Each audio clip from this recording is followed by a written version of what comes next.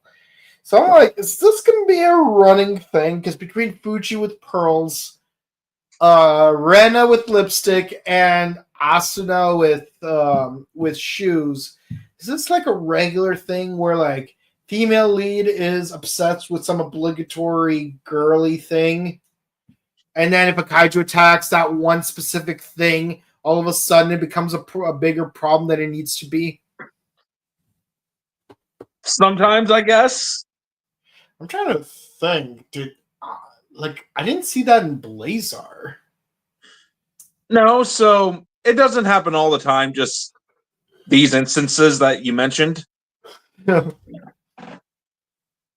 Yeah, what are the odds that this occurs in every generation opening season? Yeah. Yeah, we got this in original. We got this in Tiga. We got this in X. What? Let me guess. There's going to also be a Reiwa one. Don't tell me Trigger has one as well. I've only been through Trigger once. Oh, hello, cat. I don't remember. I don't think they had a lipstick obsessed character in Trigger. Or any object obsessed female protag. Not that I remember. Can you imagine if Fuji's actress showed up in X the movie? And so just so it could be like it's like what, hey, you know what will help you deal with your missing husband? Some lipstick. Oh yeah? Well, what about you? Don't you have a pearl shopping spree to go to? Imagine that the two would of have them been send amusing. it's like, hey, ladies, please stop fighting. And it's like, what about you, Asuna? Where'd you get those shoes? They're Geo issued uniform. Yeah. Yeah. But yeah, they try to catch this thing in a net, and you know, we know the formula by this point. Like, we know that this thing is not going to work. And it makes its way ashore looking for a bride. And, of course, no one wants to marry Lucky Pierre. So you got all these women, like, running away from the beach side. I can't help but notice one of them looks like she's smiling. Like, hey, I'm on camera. Either that or she likes kaiju. Yeah. Well, if she likes kaiju, then why not stay? Yeah. But, yeah. So, basically, the kaiju knocks over the ship that, the aircraft that Hayata was in. So Hayata turns into Ultraman, and this is the premiere of the B-type Ultraman mask. Because the past 13 episodes, he had the A-type mask, and that, looked more alien and imperfect and wrinkly. Whereas this face mask looks more refined, like what we smooth. traditionally see. Like this is the mask that we know it to be. Yes. Man, 14 episodes in, it's just like Kamen Rider, if you think about it. Because both shows had the IP defining a mask change on the 14th episode. Yeah, that's interesting how that works. Yeah. But of course, like they play a game of chicken where like both the monster and Ultraman are like flying towards each other, and like it keeps it's like cut to me now, cut to the kaiju now, cut to me now, cut to the kaiju. I am not the kaiju. I'm the main protag. I'm going to destroy it, and there's nothing you can do about it. Yeah. Yeah, surprisingly, in these batch of episodes, Ultraman doesn't do a lot of fighting. Yeah. It's like, what's going on? Yeah. But yeah, I definitely, not to crap on the A-type mask, because I know that 1 year at G-Fest, Bean Furuya, who is the suit actor for the original Ultraman, was there. And he's going to be there again this year. He said at his panel that out of the 3 types of masks that Ultraman wore, he liked the A-type the best. So, Really? Yeah, but, I have to say, I do prefer the B and C type. I know that's popular opinion, but it just looks more refined and smoother and more traditional, Uh-huh. Is the A like I imagine again because like I haven't really talked to him especially about Ultraman because I've only recently started watching all of Ultraman, and if I had to hazard a guess, either the A type was more breathable for him, like kind of like how they switched to using Kiva Emperor more frequently just because the costume was lighter weight than the main costume. Yeah. Well, it turns out, or B because like that's the first mask that he ever wore, so he's nostalgic for it. I think that's what it is. They also said at his panel that year that the reason why they switched it from A type to B type to C type is because masks were popular, so they wanted to sell different masks for Ultraman. Interesting. Because what is the difference between the 3 types of masks? I mean, yeah, like I can see the difference between A and B because like A has the very noticeable eye holes. Yeah. And yes, insert Rick and Morty reference. But what? Only I can have eye holes. It's like, get on out of here with my eye holes. But yeah, like, what's the difference between B and C? Because I mean, obviously, when we get to that episode, like, it'll be more noticeable. But I want to make sure that like I don't forget to ask this. Yeah. Well, the B and C are very similar at a glance. But if you take a look, it's mainly the mouths. Whereas B type is more squished in, C type has more longer lips. Ah, okay. So, which one looks better, B or C? Either or. Okay. They both look good to me. All right.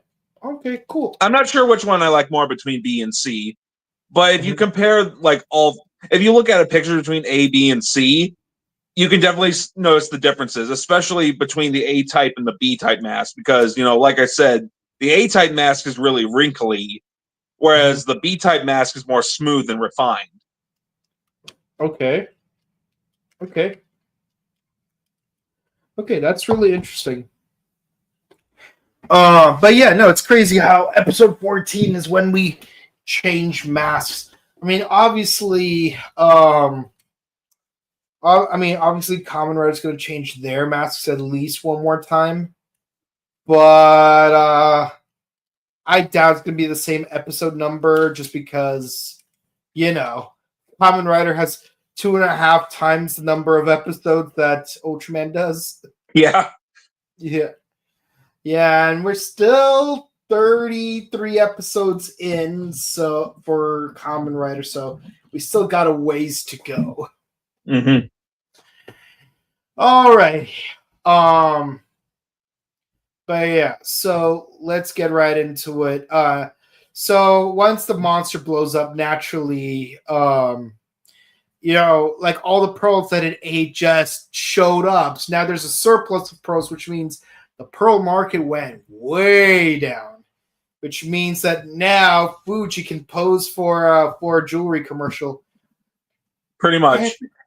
Every kiss begins with Q. Yeah, and she has Ide hold all of her Yeah. all the things that she bought. Yeah, so now he's the Krillin of the episode. Mm-hmm. And I do mean the Marin Saga Krillin. Not the Android 18 Saga Krillin. And imagine redoing the entire Dragon Ball franchise, but from Krillin's perspective. Oh gosh, yeah. And then when Frieza kills him, yeah, it just goes. It's like the show just goes on hiatus for a couple of episodes. Yep, at least 7. Depending on if you're watching the original or Kai. Yeah, let's go with the original because it's funnier that way.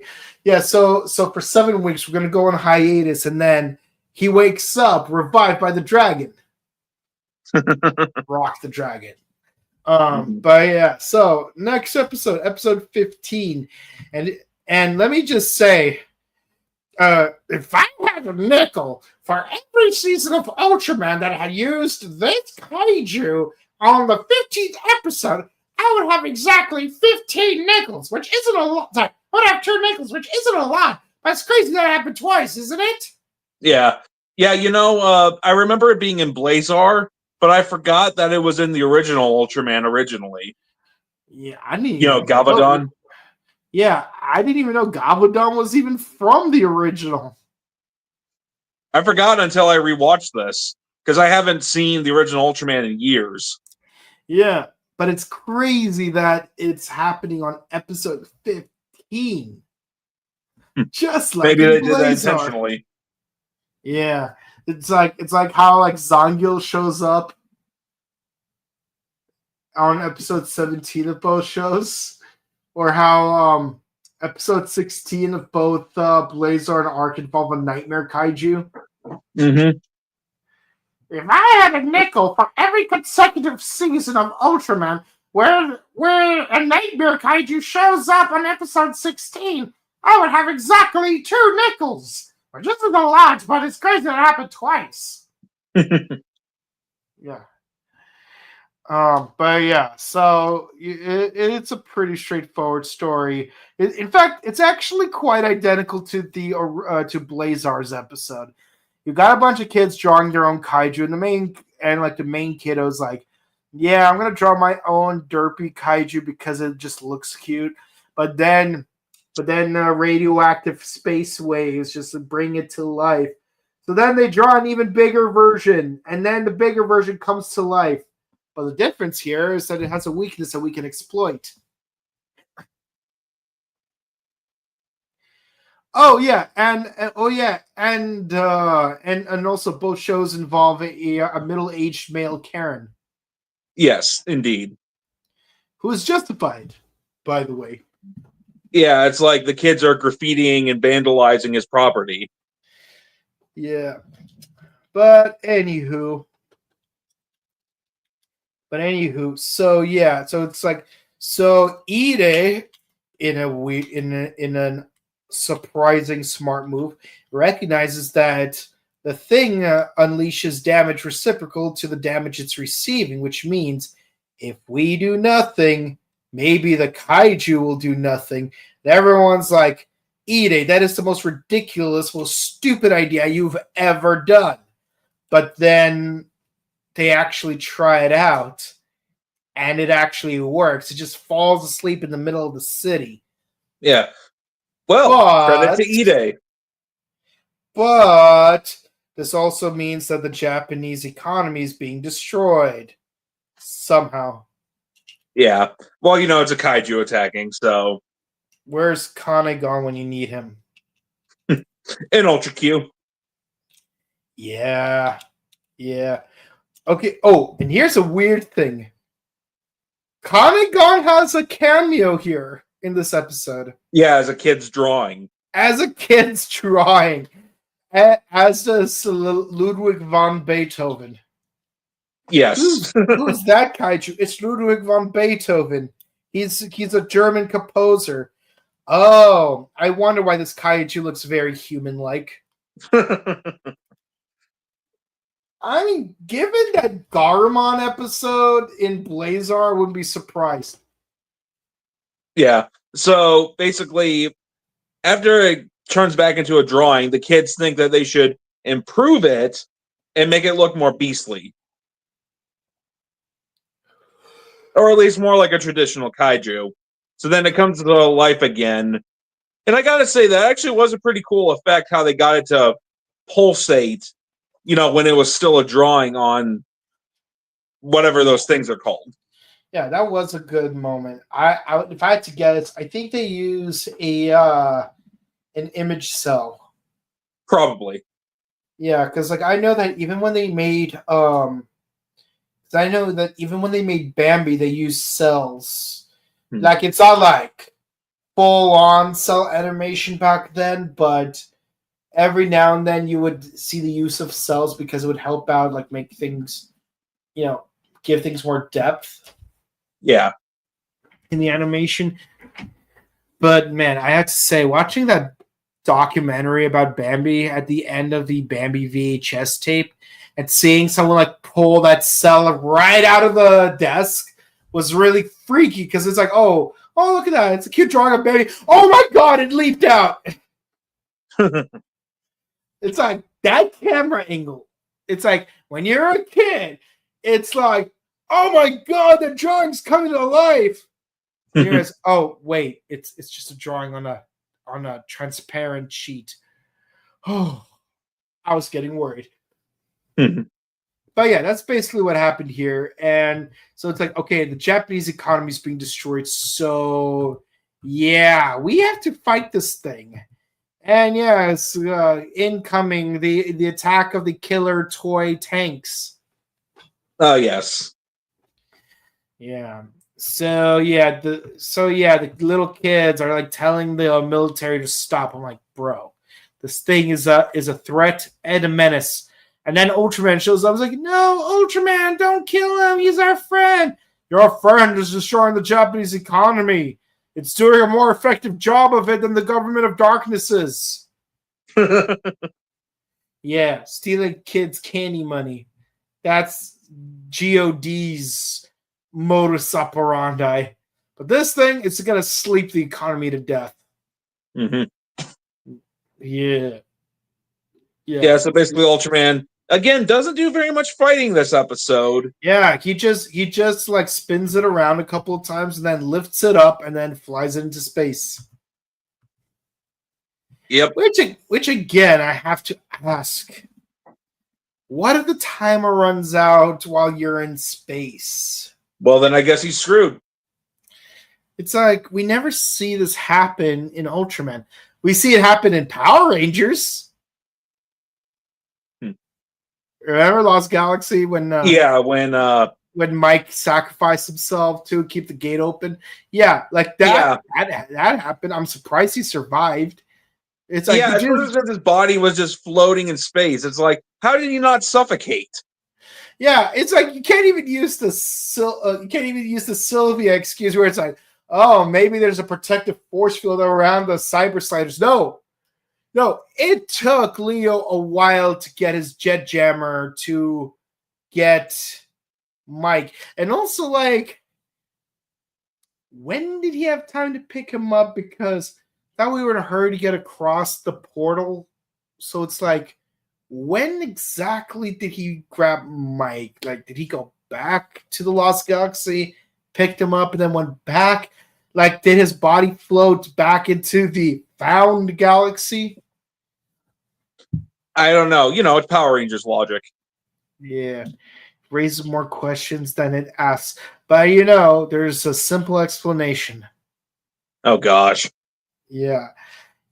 So we get a new constellation, which conveniently is the constellation of the kaiju that the kids drew. And yes, a comet conveniently flies past it as if like he was actually just like crying. Mm-hmm. Yeah. And then the next day, the kids are graffitiing all over the park.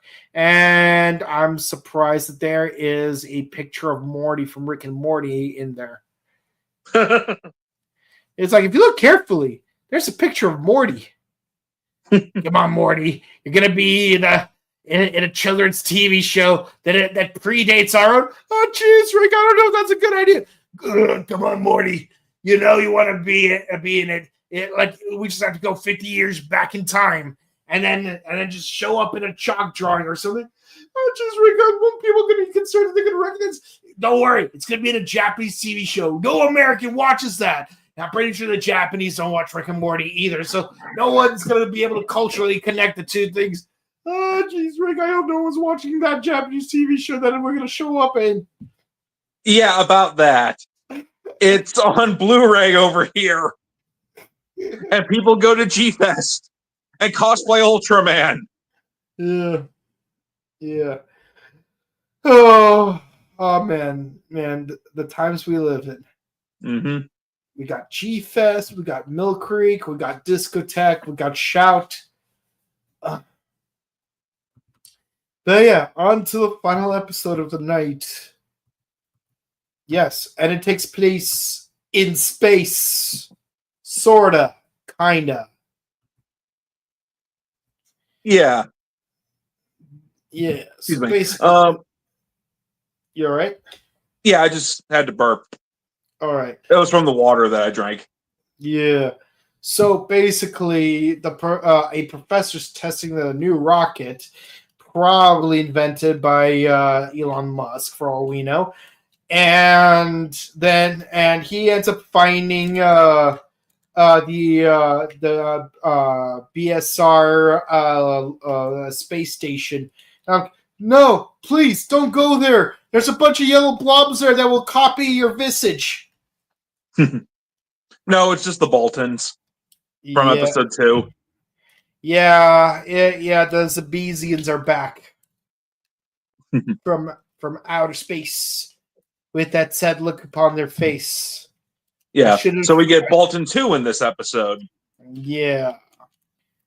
So basically, what's the game plan? So the Zabesians are mad that Samus destroyed her home world. So now, like they want to invade SR388.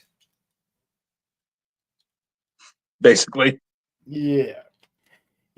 So first, they possess this professor's body by using some X-parasites to mimic his appearance and memories. Is he a worm? Oh snap! The worms. They're basically X-parasites. Or did Toei and Tsuburaya come together and crossbreeded a worm with a Bolton?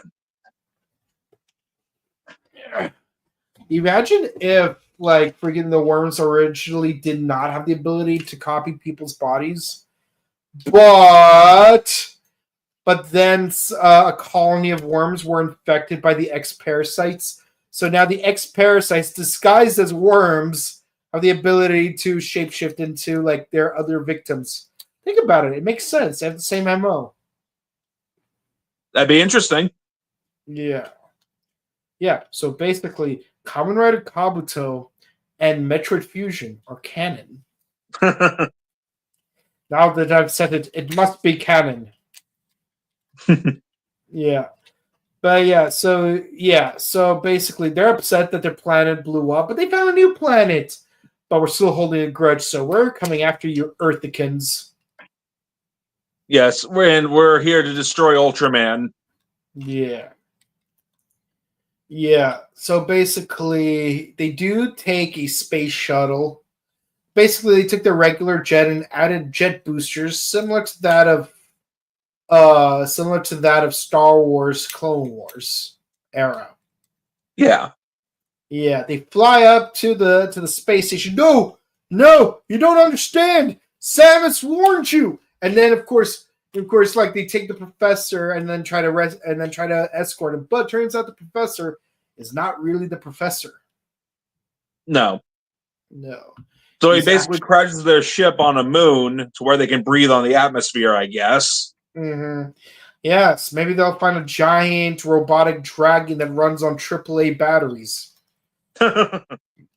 Yeah. But when they arrive on Earth, yeah, this thing starts like sends out a whole fleet of Zabesian fighters. It's like they fly now. Yes, they fly now. Yes, Yeah, indeed.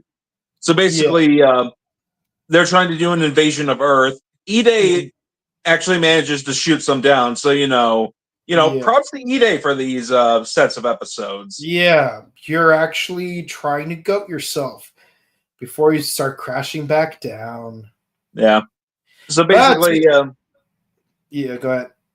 I was going to say Bolton 2 shows up, and Mhm. Ultraman fights him, and it's another very short fight. All Ultraman does is just shoot a saw disc at him, and it splits him in half. Yeah, Like from it goes like right into his head and splits his body in half like this. yeah. Like what's crazy is that I saw another kaiju later on this season because I have to make thumbnails, and yeah, no, like it had like a protective barrier at least against saw attack.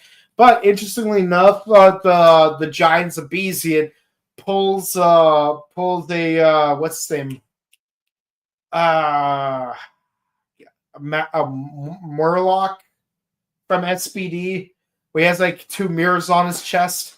Oh yeah, yeah, because Ultraman teleports to Earth, but it depletes some of his energy, which is why he rarely uses it.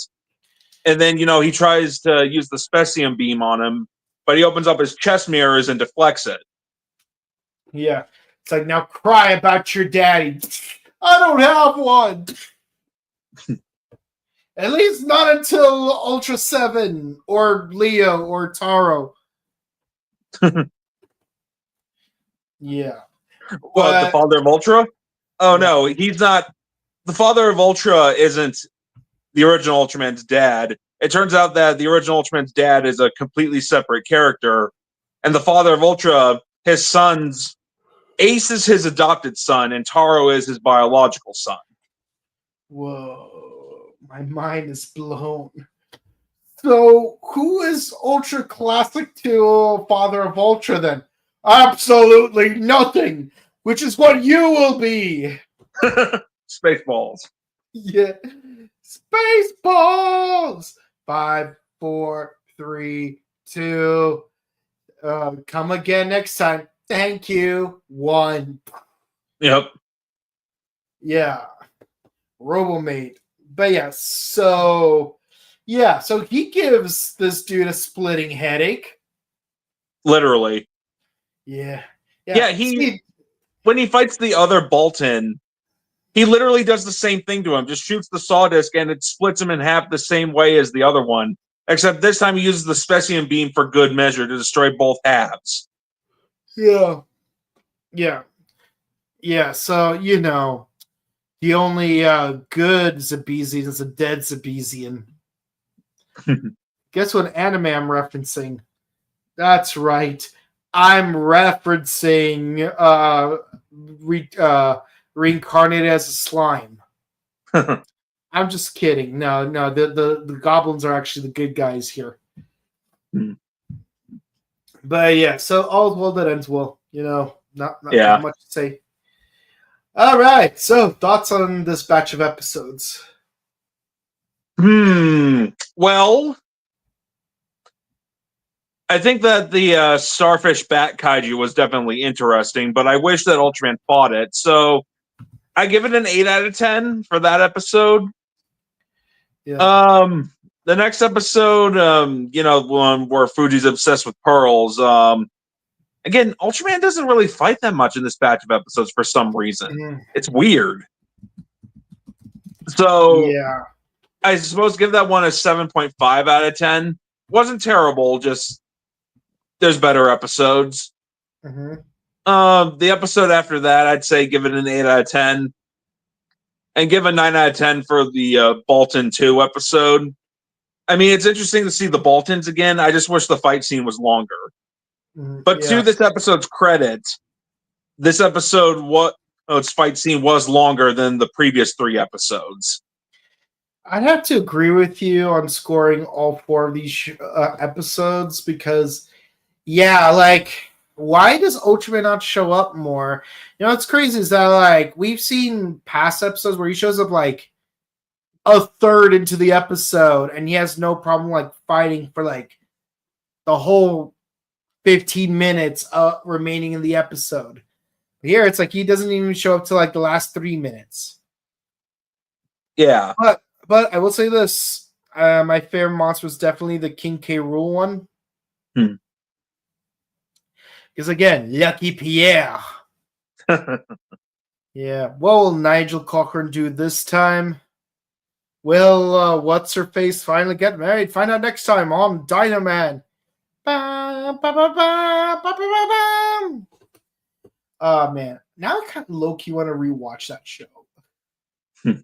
For old time's sake. But yeah, that I don't think there's much to say, but hey, it's cool to see the Boltons back because so far they were the best monster design in the season. Well, not so much the best monster design, but like I would have to say the most appealing monster design because it's like they do remind me of the Zebesians, and I do love like that whole like after image movement they did in episode 2. Yeah, and plus they had that iconic laugh. Yeah. So I do want to see more of them if that's going to become a thing. But like, I think this is the last time we see the Boltons in the original Ultraman. Bastards. You had something good going for you and you wasted it. Not even in an obligatory, we're bringing a bunch of monsters back to life for this one episode? I don't think so. Okay. Well, let's see what the comments have to say. Nemesis Rider on Twitch says, "Happy Monday." Hey. Thank you. Hello, I love your rapping. Hey, don't sweat it, because here's what you gotta do. It's party time. It's party time. Oh, gosh. All it takes is a little bit of moonbeams and some dolphin magic. Oh my god, it really is coming back to Rena, isn't it? Yep. All right. I love the Shinjo slander. And lastly, oh wow, Superman 4 reference. Mm-hmm. I'm going to rid the world of all of its nuclear weapons. Yeah. Yeah, and like the whole like Great Wall of China beat.